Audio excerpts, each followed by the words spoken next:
In today's one, we're going to have a look at listing events and getting possibilities and then probabilities from that.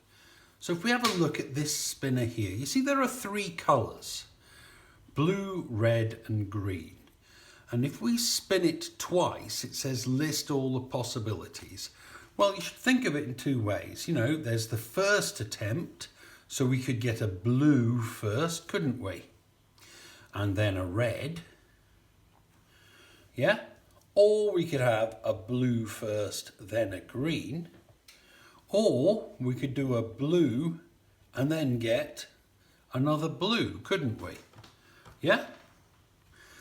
So, you know, that's the first spin, that's the second spin. Or we could have had a red first and a red second, or a red first and a green second, or a red first and a blue second.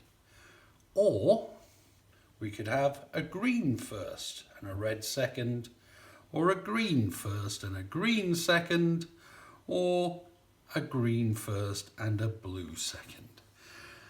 Those are all the different, that's just a way of systematically listing, yeah, what the different possibilities could be. Yes, we could have blue then red, or we could have blue then green, or blue then blue.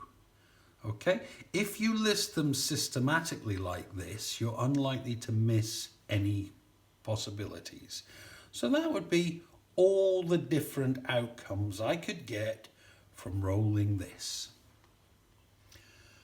Okay, the next bit it says, what is P brackets, at least one blue, close brackets?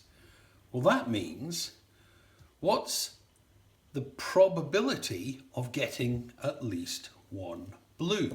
Well, let's have a little look at this. Well, that's got a blue in it. So has that. That's got two blues, but that's fine. That's at least one blue, isn't it? Those two don't. That one does. Those two don't. That one does. So if we're looking at it, there are 5 out of the 9. So what I could write is I could write probability at least one blue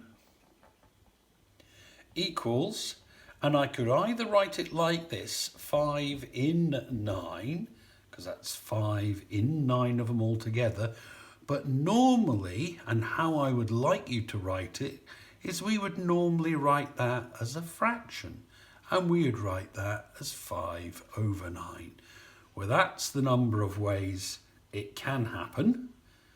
And that is the total number of ways there were. Because look, there's 5 possibilities out of 9 in total. Okay, so that's how we could write that. If we'd said, what's the probability of getting 2 blues? Well, there's only one way, isn't there? Yeah?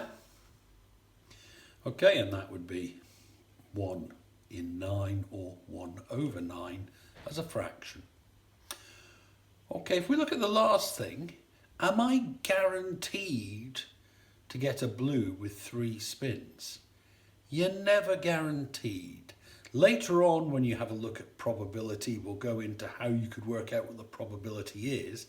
But no, I mean, it would be very likely you would get a blue, but it wouldn't be certain. So you are not guaranteed. So that one is no. The only way you could be guaranteed is if they were all blue. But there will be a way that you could have rolled it any number of times and you wouldn't get a blue. Okay, so no would be the answer to that one.